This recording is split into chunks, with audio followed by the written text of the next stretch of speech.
विशेषण का अर्थ होता है विशेषता। अब कुछ उदाहरण बोलूंगा मैं, आपने ध्यान से सुनने हैं।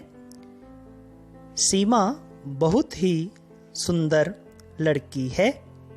मुकुल एक मेहनती विद्यार्थी है। अब पहले वाक्य में सीमा एक लड़की का नाम है और वह संज्ञा है। सुंदर शब्द जो है वो उसकी विशेषता है। दूसरे वाक्य में हम देख रहे हैं कि मेहनती शब्द आया है और मुकुल कैसा विद्यार्थी है? हाँ जी, वह एक मेहनती विद्यार्थी है, तो मेहनती उसकी विशेषता है। आगे है विशेषण की परिभाषा। संज्ञा या सर्वनाम की विशेषता बताने वाले शब्द विशेषण कहलाते हैं। ये शब्द संज्ञा के साथ लगकर संज्ञा की विशेषता को बताते हैं।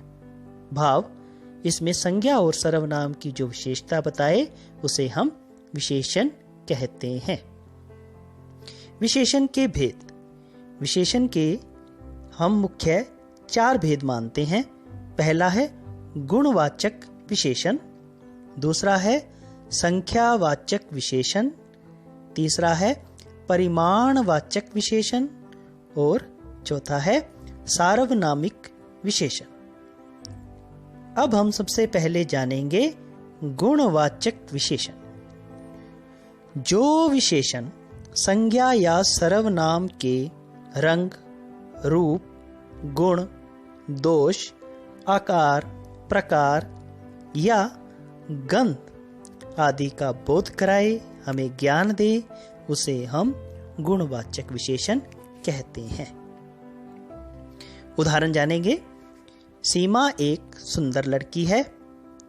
मुकुल बुद्धिमान लड़का है। जयपुर को पिंक सिटी कहा जाता है। मुकुल एक बेईमान इंसान है। अब ऊपर जो वाक्य आए हैं उनमें सुंदर, बुद्धिमान, पिंक रंग आदि ये सभी उनकी विशेषताएं बता रहे हैं। आगे है संख्यावाचक विशेषण। ऐसे शब्द जो संज्ञा या सर्वनाम की संख्या के बारे में, भाव गिनती के बारे में हमें ज्ञान दे, हमें बोध कराए, उसे हम संख्यावाचक विशेषण कहते हैं। इसमें भी 2 तरह के विशेषण होते हैं। पहला है निश्चित वाचक विशेषण। जो संज्ञा या सर्वनाम के किसी काम के निश्चित संख्या का बोध कराए उसे हम निश्चित वाचक विशेषण कहते हैं। जैसे राम ने 5 केले खाए। दूसरा है, अब इसमें गिनती सही पता चल रही है कि कितनी है, 5। अनिश्चित वाचक संख्यावाचक विशेषण। जब संज्ञा या सर्वनाम के किसी बात का निश्चित अनुमान ना हो उसे हम अनिश्चित संख्यावाचक विशेषण कहते हैं। जैसे मुकुल घर लौटते वक्त कुछ फल खरीद कर ले आया।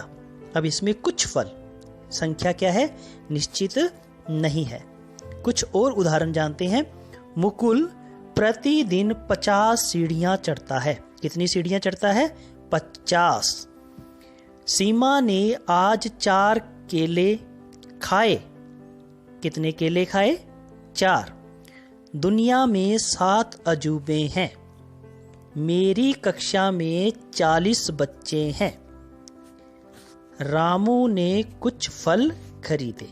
तो इस तरह के ये वाक्य हैं जो कि हमें संख्यावाचक विशेषण के बारे में बताते हैं।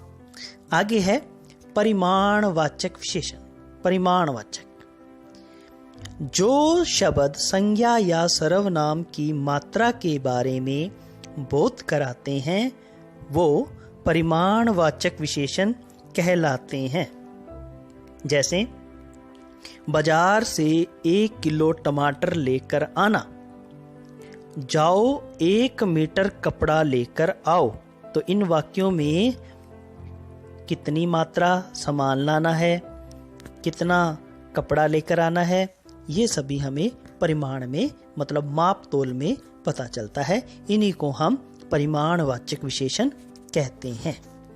आगे है सार्वनामिक विशेषण। सार्वनामिक यानी कि सर्वनाम। जो सर्वनाम शब्द संज्ञा के पहले आकर संज्ञा की विशेषता बताए उसे सर्वनामिक विशेषण कहते हैं। जैसे यह लड़का कक्षा में अव्वल आया, वह आदमी अच्छे से काम करना जानता है, यह लड़की वही है जो खेल में ट्रॉफी जीत कर आई है। ऊपर के जो उदाहरण दिए मैंने उसमें क्या है, संज्ञा के पहले सर्वनाम आया है। लड़का क्या है, संज्ञा, उससे पहले क्या आया, यह। आदमी संज्ञा है, वह सर्वनाम है। लड़की संज्ञा है और यह क्या है, सर्वनाम। तो यह, वह, यह, ये, वो, ऐसे, वैसे, ये सभी जो शब्द हैं जो पहले आते हैं उनको हम सर्वनामिक विशेषण कहते हैं। इनको आपने ध्यान से अपनी कॉपी पर करना है और